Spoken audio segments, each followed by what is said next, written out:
Will you? All right, welcome back everybody to day 20. This is a conversation I have been looking forward to for a very long time. We are blessed to be visited today by Dr. Lori Desautels. Dr. Desautels, Lori, good to see you. Thank you, Kelly. Hi, Penny. Lori. Lori is a professor at Butler University. And I first encountered Lori a few years ago. We were both speaking at a conference I believe it was in Indianapolis. Mm-hmm. And after my little thing was over, I snuck into the auditorium and I sat and I listened to Lori, and I loved your message so much. It was so rich that I immediately went back to my district, and like you, Penny, Lori actually flew out to California and spoke to all 1,300 teachers in the Anaheim Union High School District, and they're still talking about it. It's very, very, very rich. Now, Lori, you're listed on your website as an educational neuroscientist. Could you maybe just sort of, for those who have never heard you speak before, kind of give us a thumbnail of what that means? Well, I'm not a neuroscientist, and I need to look at that again, because that is my passion, is studying the brain and the nervous system through an educator's lens. So my background is actually, I'm a former special education teacher.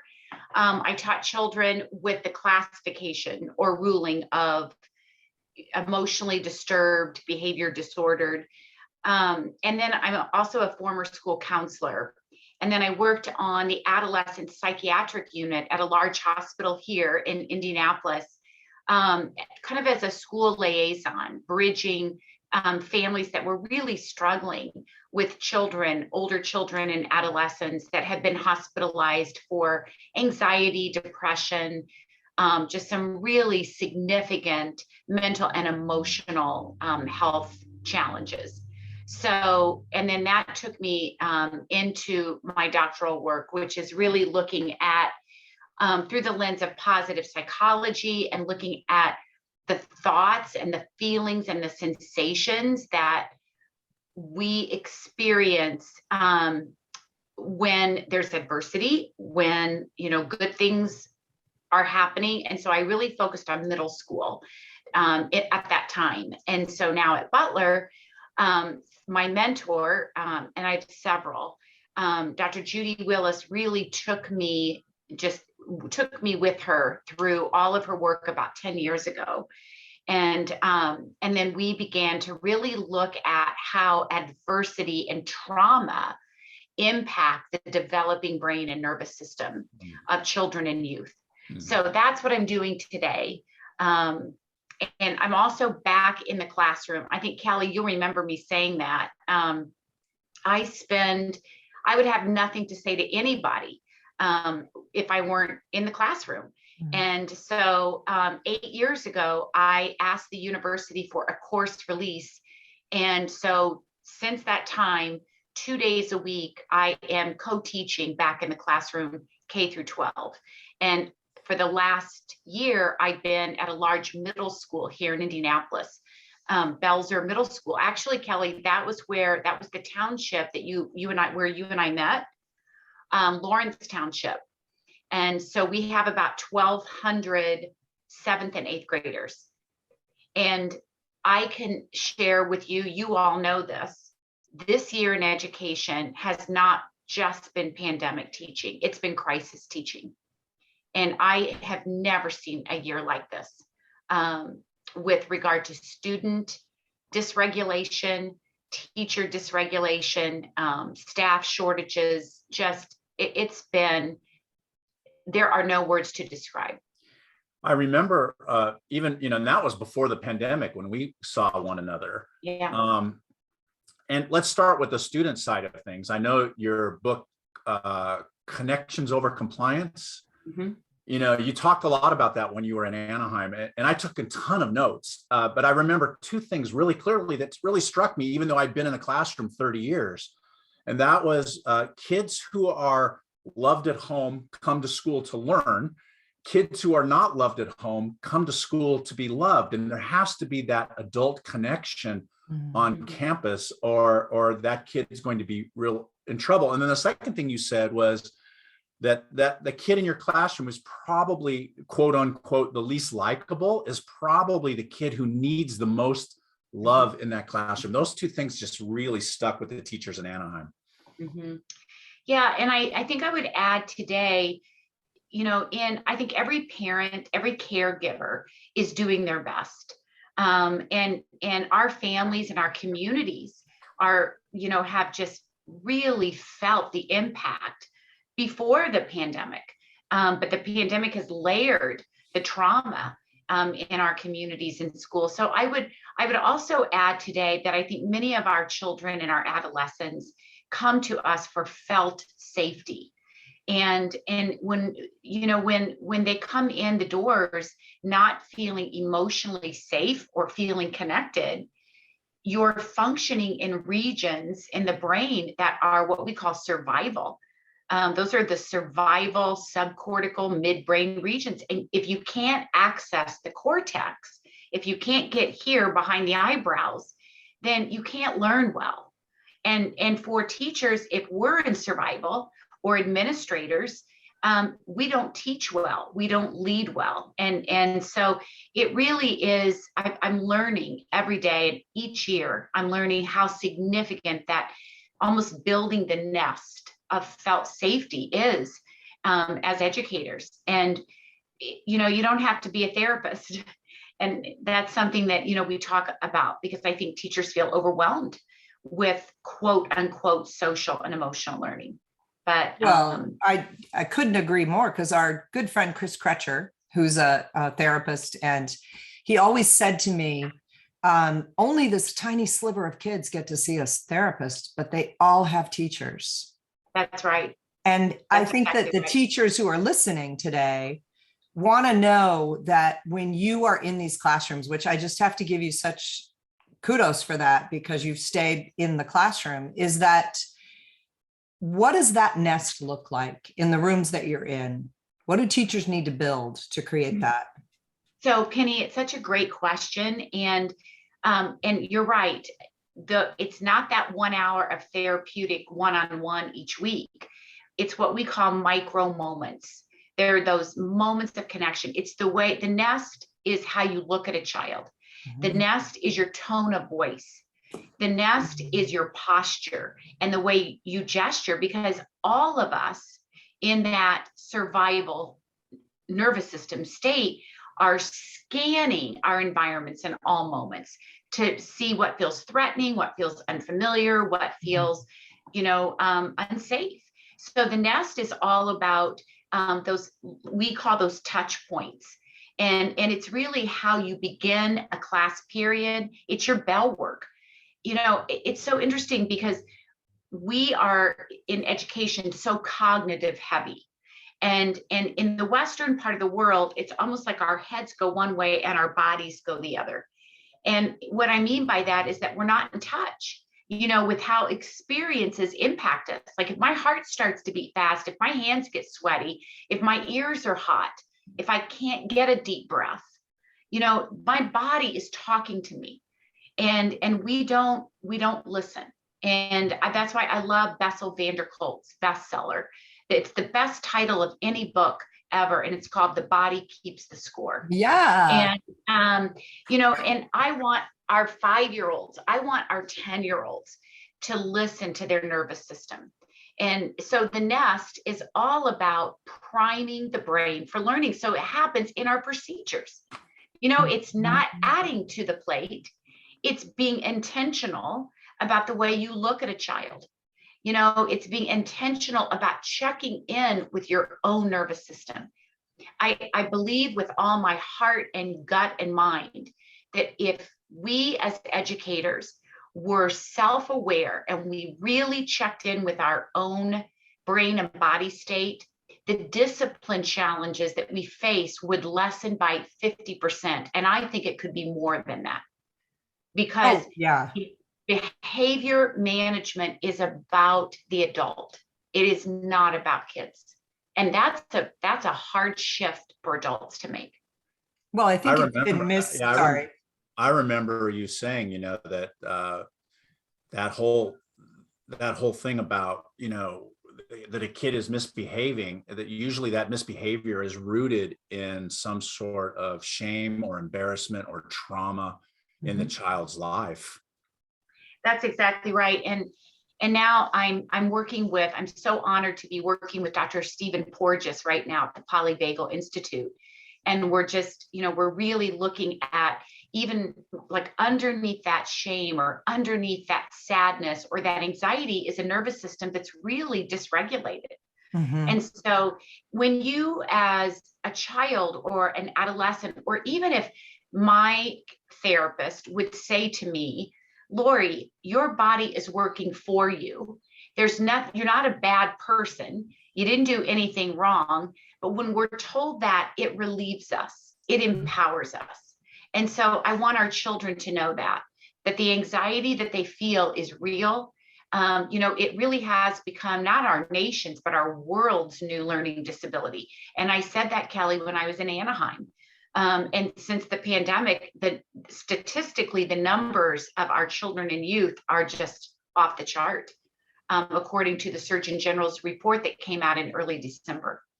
Well, I think two things. One is that we mischaracterize this idea of that nest as building relationships. And so teachers are given this blanket, build good relationships with your kids, right? And then teachers don't have actual an understanding of the brain enough. When I read Your Body Keeps the Score, one of the things that just struck me so profoundly was how many cues I was missing, right? Because I hadn't been aware of that. But I was thinking more about how leaders need to create the nest for teachers. That's because right. The teachers that you're talking about, and that is most of them right now, have been in crisis. And the ones that I listen to that are in my tight circle don't feel heard by their leaders. Right. And they'll call it, they don't support us or they aren't aware, but it's more the same exact moves you're talking about. The way I greet a kid, the way I follow up. Hey, did you stop by counseling? Because we talked to you, that stuff is what builds that tight bond. But if a leader is never checking up, right now, the building's on fire and the teachers are looking for that. And I think what you've done is say the teacher's health is as important as the kids. Or yes, it is. And what you said, if administration is, if our leaders, our school leaders and our administrators are really functioning from that fight, flight, or that shutdown, and we've seen a lot of that immobilized shutdown, that collapsed state, that has emotional contagion for every adult in the building. And so I think, as I travel and as I speak to different districts, around the world this past year, and I think into next year and the year following, we've really got to have a focus on the adult nervous system, because the administrator's classroom is their school. And, it goes, I love what Resmaa Menakem says in his book, My Grandmother's Hands. He says, settled adults have settled children. And that's true in our homes, and it's true in our schools. And you can just feel the vibe, for lack of a better word. It really is a vibe. You can feel the energy of a building. One of the things that we talk about is that you've got a third grade team, you've got an English department, you've got, different, different groups in the school collectively share this nervous system. So, I've asked schools, what is your nervous system as a school right now? Where are you functioning? Because just to be aware of that is moving the entire building from protection to growth. So that awareness is a huge property of healing. That's such an interesting idea, a collective vibe, collective, because I remember, you taught the teachers in Anaheim, you taught them moves and things they could do in a classroom to help students regulate. I'm wondering if you're doing a lot of that work with helping teachers regulate. So Kelly, that's exactly right. So since I've been in Anaheim, we're seeing that we've got to model, and we've got to be really preventative and relational with staff, so that they have the comfort level and they have the confidence to take that into their classrooms. So, when I co-teach, like this year in middle school, I meet with my team, the Voyager team, and so I will, share focused attention practices. We'll talk about, I'll come in and I'll model that brain aligned bell work with them as a staff. It's not just, it's like, okay, this is what this looks like. Now, how does this feel to take this into your classroom? So I think that, again, that's really significant. And that's a part too of co-regulation, and regulations kind of become like the word rigor lately.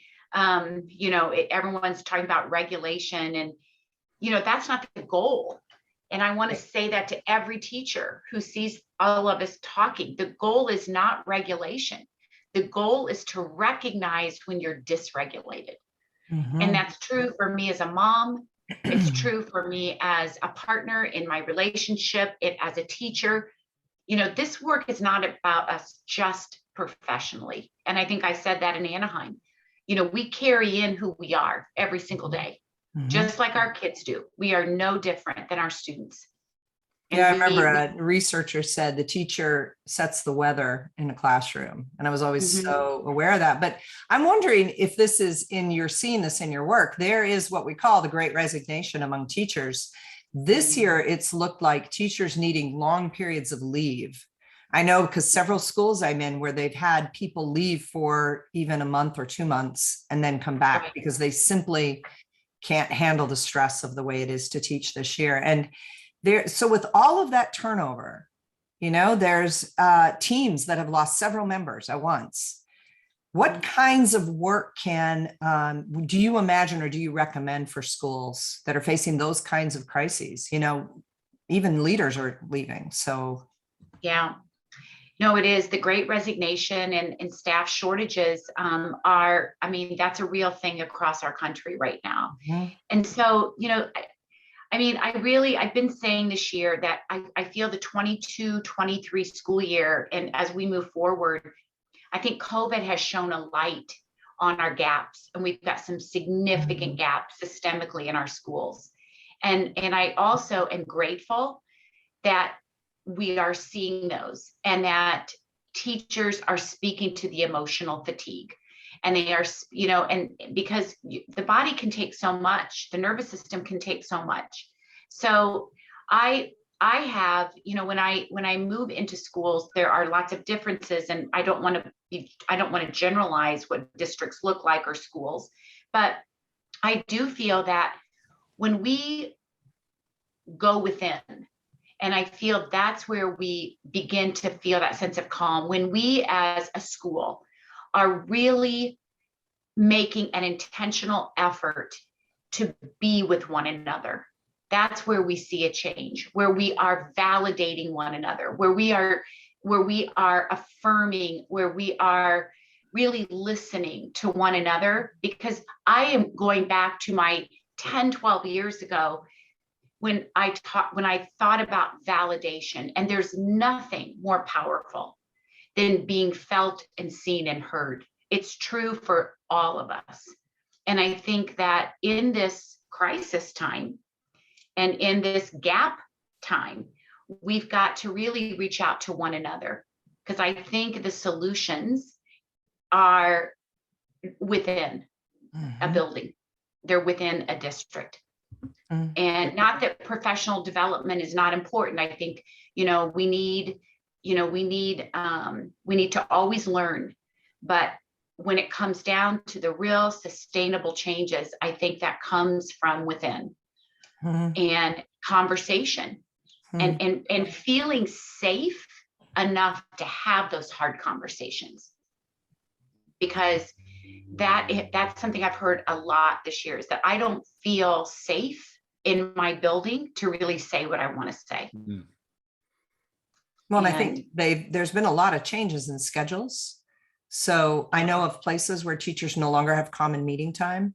So what you're talking about is actually they need more time if you're going to build support, you have to have time with your colleagues. I actually read something this morning about one school that was trying to address this by implementing a lot more team teaching. So the teachers are teaching classes together. Yeah. And that's exactly what I really feel, and looking at the research and the literature, I really, and looking at the reality. I mean, like literally going into districts that have 18,000 students or more and seeing that we cannot, it's not sustainable to do what we've done. And our kids are crying out for that, you know, and so are our educators. And so when you think about behaviors are just signals, that's all they are. And we have placed so much emphasis in the past on behaviors. I mean, you know, it's a signal that the nervous system is struggling. And so that is where we've really got to, I feel we have to meet each other where we are. And if my third grade team or my science department, if collectively we see someone struggling, then, you know, we're no different than our kids. We've got to wrap them up with support. And I don't know what that looks like, but I think as a school, as a department, as a district, we need to really be using questions and really diving into, okay, we may not have the solutions or answers right now. Nothing like this can ever be fixed. There's not a strategy, but we've got to start asking the questions. I think it's fascinating that you said the goal is not regulation. The goal is to understand when you are deregulated or unregulated. Okay, so I'm a teacher and I realize that. Where do I go from there? So it's interesting because with that awareness, there is that kind of release, or what we call relief. And then we encourage our staff to really, and this is what we've been doing this year, is to really think about what feels good to you, you know, because we don't stop and think about that. You know, is it taking a 5-minute walk? Is it chewing on your favorite crushed ice? These are simple things. Is it splashing water, cold water? Is it putting an ice pack on the back of your neck? You know, is it taking, you know, a bike ride? You know, we've given up. Is it a project that you've worked on? And there are simple things that we now know activate the parasympathetic pathway of the nervous system. Chewing gum is regulating. Drinking a bottle of cold water is, you know, activates that parasympathetic pathway. Giving yourself a hand massage, you know, is calming to the nervous system. Intentional breathing is the superpower of the human being, and we don't access that, you know. And it's just we've heard that from our grandmothers, you know. I mean, great grandmothers, you know, we say take deep breaths, but what we don't understand is that when you're intentional about a long extended exhale, you change your neurobiology. I mean, this is, you feel different in your body. 3 long, deep breaths. And, you know, I do this before I go to sleep at night. I wake up in the middle of the night lately, you know, just with thoughts running through. I hate that. That's just, that's the worst feeling. And so I will use that breath. This is so fun. The kids love this. We're having them use a straw to breathe. I don't care if you have seniors or if you've got kindergarten students. And this is great for staff. So we give everybody a straw and a sheet of paper, and we put a little blob of paint, not, you know, just like a little paint that moves around. And you take a deep breath in, and then you blow with pursed lips. You put your mouth on the straw, and then you blow long and slow, because when you're blowing through a straw, you have to be long and slow, and they watch the paint go all over the paper. So, you know, we take 2 or 3 deep breaths and we make it fun. Or if you don't have a straw, you know, you make the O shape with your mouth. That is one of the most effective ways to breathe. And we're also giving teachers the science. Like when you take a 5-minute walk, your eyes lateralize while you walk forward. And that activates the parasympathetic pathway of the nervous system. It's calming, just Wow. 5 minutes. One of the things, I'm working at a 6th grade across town this year, and we're designing a manga library because that's what the kids want. So every time they come to the meeting, the librarian says, okay, let's set a purpose for being together. Take a deep breath I love in. that. 3 deep breaths. I'm not kidding. Every time I go, I'm like, this is so powerful. Because the kids come in all wound up, it's the end of the day. And then you just watch them like settle in. Okay, so what we're doing. And I think that is such a simple, but you're making it scientific as well, which I appreciate, because we all need that time.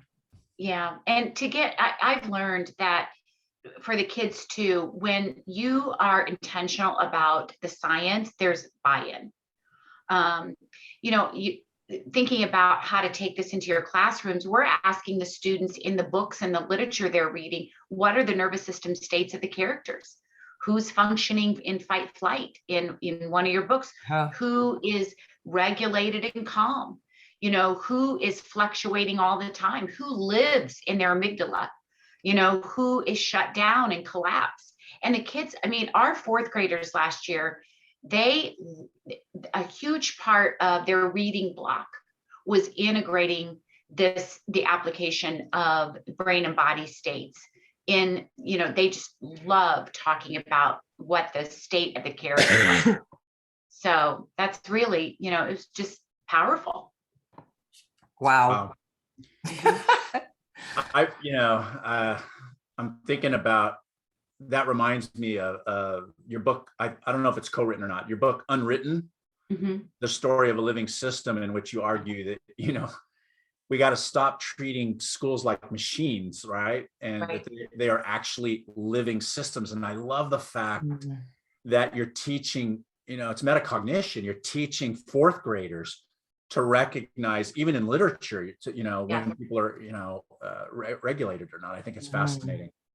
I think that's so wise, really. Well, you would have loved this last night. This is finals at Butler, and we're in the practicum of my graduate classes I have 70 graduate students going through the certification at Butler.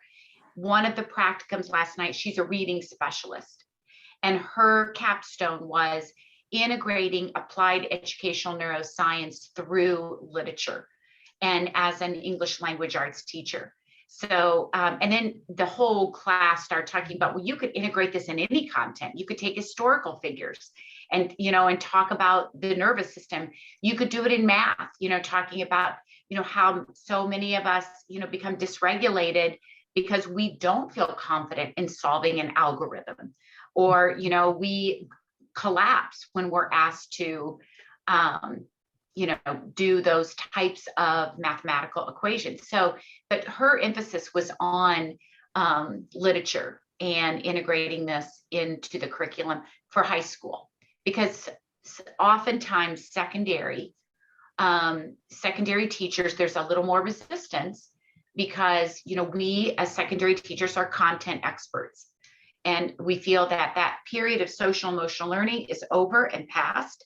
And they now need to focus on, the learning. They gotta get ready for the real world. And actually, nothing could be further from the truth. I think we would both say that. Our experience with kids, there's no way. I think that, silent reading, for example, I often talk to my kids about how you only need to read for 6 minutes and your heart rate will slow. That's why we read for 10 or 15 every time you come to class. And I want you to feel the difference in how you feel, because they often don't want to quit reading. And then notebook writing, which Kelly and I've done for years, my students often talk about, I just feel like it's almost like therapy, like I'm talking to myself, that those are opportunities for us to reframe. Of course, it's practice in reading and writing that we want our kids to experience, but it is also doing this work to help them ease into class. Because we put kids on a treadmill in school, 2-minute break, 3-minute break, go to your next class. Yeah. And actually, Dr. Perry just shared this, Bruce Perry just shared, like in the last 10 months, that reading is taking your brain and your nervous system to the gym. It's one of the healthiest calming practices to regulate the nervous system. So when he says giving it a workout, reading provides patterned, repetitive experiences. And when you're in the throes of that, it just has just incredible effects.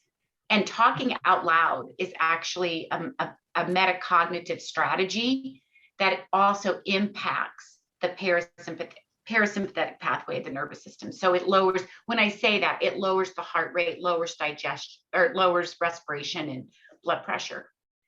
Penny and I often talk about an old book, How the Brain Learns by David Souza, in which he talked about, how they're in classrooms for kids to learn, you have to have a certain amount of structure, right?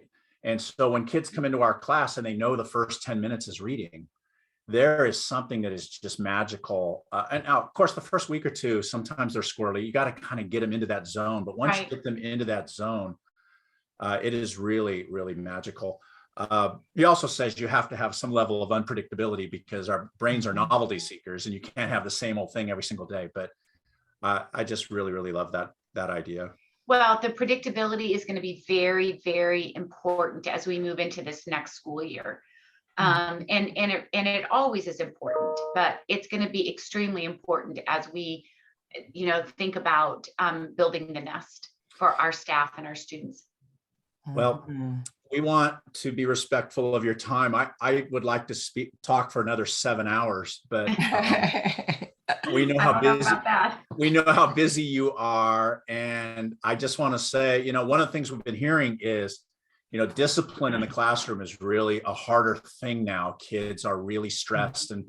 And so if that appeals to you, Lori's book, Connections Over Complicance, will really, really make you think about how you might approach discipline in a way that's more student-centered, and will have benefits for everybody in the room. I can't recommend it highly enough. And we will put your books in the links, Lori. Thank you. So I just want to thank you so much for joining us today. It was such an important topic, and you are so great. Thank you, Kelly. I really appreciate it. Your questions were awesome today, and your responses, and it was really enjoyable, our dialogue. So Penny, it was nice to meet you. Good to meet you. Thank you so much for your work. It's really going to make a difference. Be well, and I hope our paths cross at a conference soon. I do too. Thank you all so much. Thank you, everybody. Thank you. Bye-bye. Bye-bye.